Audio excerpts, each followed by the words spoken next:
Ashton Alviga, Andres Mula, brother din. Oh my gosh, wow! Guys, you're seeing right now Ashton and Andres. Guys, batiin niyo muna silang lahat tonight. Ashton! Magandang gabi po sa inyong lahat! Magandang gabi sa inyong lahat. Thank you so much for everyone. Thank you for being here tonight. It means a lot and we really appreciate it. Yes, kahit maulan, nandito kayo, sinusuportahan kami. Maraming salamat po. Umulang bumagyo, ayos lang. Ayos lang. Guys, kanina po sila nandyan para supportahan kayo. They've been waiting for hours just to see you. Finally, you are here. Andres, how does it feel that later, seconds from now, mapapanood mo na yung Minamahal? How do you feel about it? Ayun nga, it's surreal, you know. I really can't believe everything that's happening or everything that's happened in the last few months. And really, to everyone that has supported us along the journey, and supported me and supported Ash along the ride, thank you so much, Papa, ba talaga yung support mo. And we're just appreciative to be here. Ang ganda na sinabi mo, thank you to everyone supporting you along the ride. Kasi it's really a beautiful ride. Now, Ash, wow, is this your first film? As a lead. As a lead, guys, as a lead! Oh, ano feeling? How do you feel right now? You are the lead sa sarili mong pelikula. How do you feel, Ash? Wala, hindi ako makapaniwala pa rin hanggang ngayon. Hindi pa rin lahat nagsisink in. Pero mas nararamdaman ko ngayon yung pagmamahal at suporta ng bawat isa na nandito. Maraming salamat po.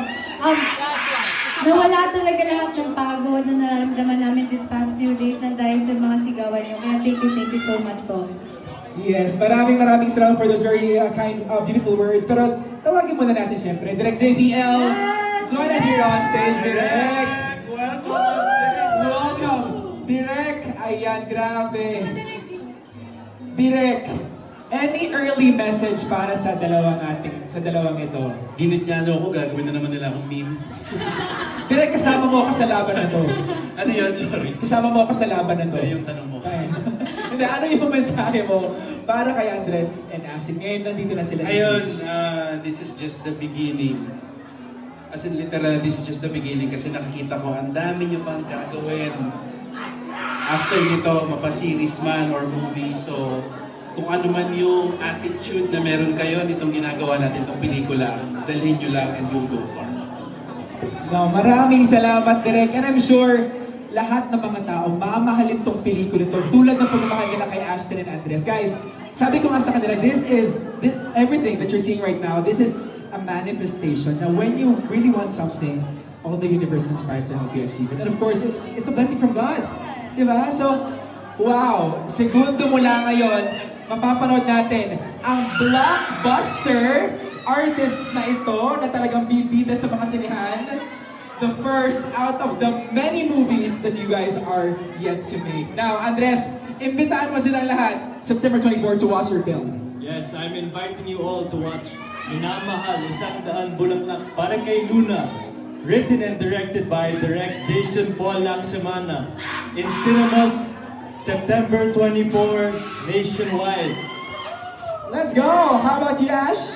Yes, ayun po, ulitin ko lang po yung sinabi ni Andres. Minamahal, 100 bulaklak para kay Luna. This September 24 na po yan. This Wednesday. Sana po supportahan nyo. Thank you so much po. There we go! Cams, can I just say, Andres, ang pogi mo ngayon. Look at that, no? Ashton also, grabe ka. You are like a princess tonight. Grabe. Yun yung prince mo. Anyway, thank you so much.